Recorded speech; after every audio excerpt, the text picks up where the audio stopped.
Ladies and gentlemen, welcome to this session of Whiteboard Wednesday. Nice to have you along. My name's Steve Christensen. I'm the self-appointed headmaster of Scoob School here in St. Louis, Missouri. It's great to have you along.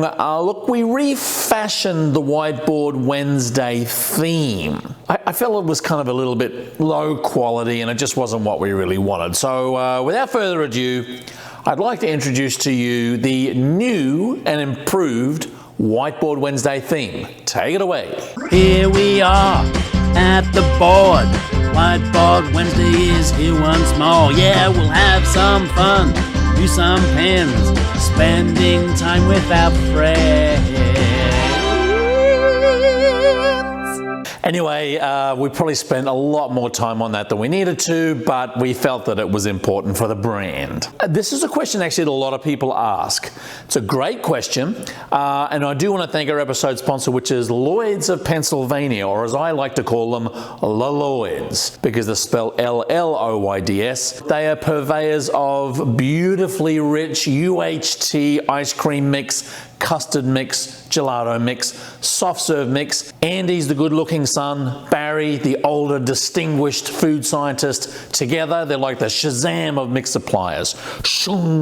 Anyway, the link is down below. Look, if you're on the West Coast, look, if you're anywhere, have a look, call them up. Good guys. Lloyd's of Pennsylvania, and we thank you for your episode sponsorship. Now, the question this week basically talks a little bit about structure of frozen dessert, and the question pretty well is, do I need a blast freezer or a hardening cabinet if I'm doing non-dairy products like a water ice or a sorbet? And so we're going to answer that question today. One thing that did come up is the question between, is it a blast freezer? Is it a hardening cabinet? And they're called different things in different areas and different vernaculars.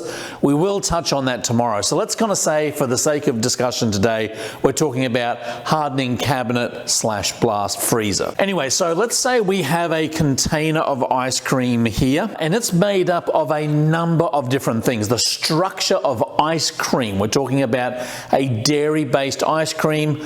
Let's say it's a 14% butterfat product. And the structure of this ice cream means that you've got air bubbles in it. We call this air overrun. And as you've got dairy product that's got some air in it, some butterfat, or that butterfat, when it's churning, provides air or creates air. Let's say, for example, let's call this a 3-gallon bucket, 3-gallon bucket. So we've got some air in there, and we also have some ice crystals. When we process this mix, when we churn this mix, we're not freezing it all together, but we are freezing some of that free water in the mix. So what you've got here is ice crystals, crystallized water, ice, that also makes up the structure of this product. Now, in and around your overrun or your air bubbles and your ice crystals, you have your fat globules, which may be a little bit smaller. They're nice and uniform because the mix went through a homogenizer. And really, what you then have left over is a whole bunch of water, sugar, that basically keeps all of this in suspension, right? So that's what, if you were to cross-section a 3-gallon bucket of ice cream, this is kind of what it looks like. When you have fat in ice cream and when you have air in ice cream and you churn that ice cream, that structure comes out of your batch freezer, and that structure needs to be basically locked into place. And this is why we need a hardening cabinet. Lo and behold, ours just turned on.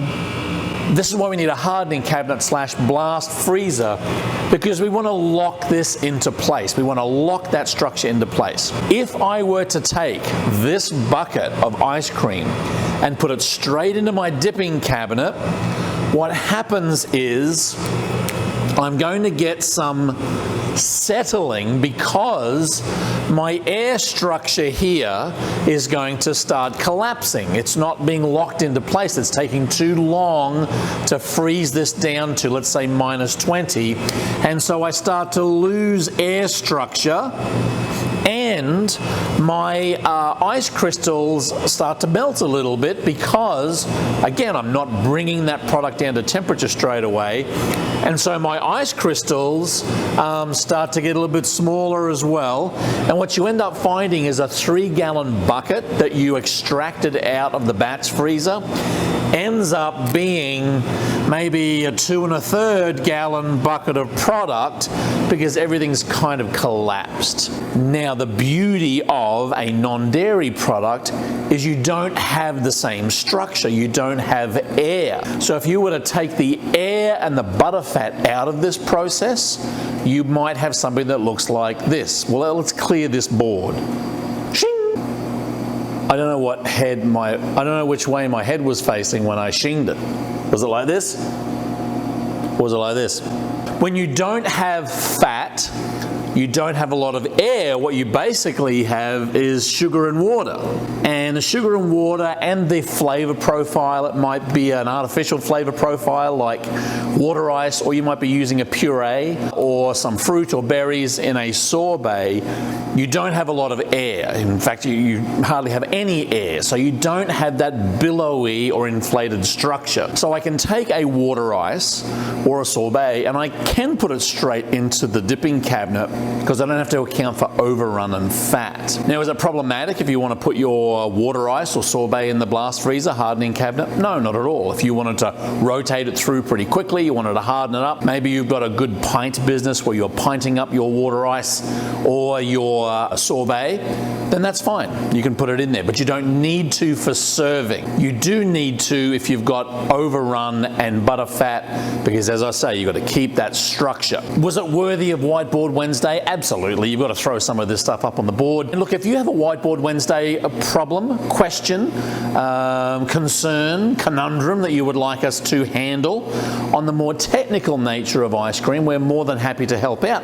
Leave a comment down below. If you'd like to just throw a comment down there, hey Steve, 100% agree with you, you can throw one of them on there too. We check all of the comments. We try and respond to them regularly. And that's about it for this Whiteboard Wednesday. Thanks again to the crew at Lloyd's, La Lloyd's of Pennsylvania. That link is down below. Look, I think that's about it. Thanks for tuning in. Keep on scooping.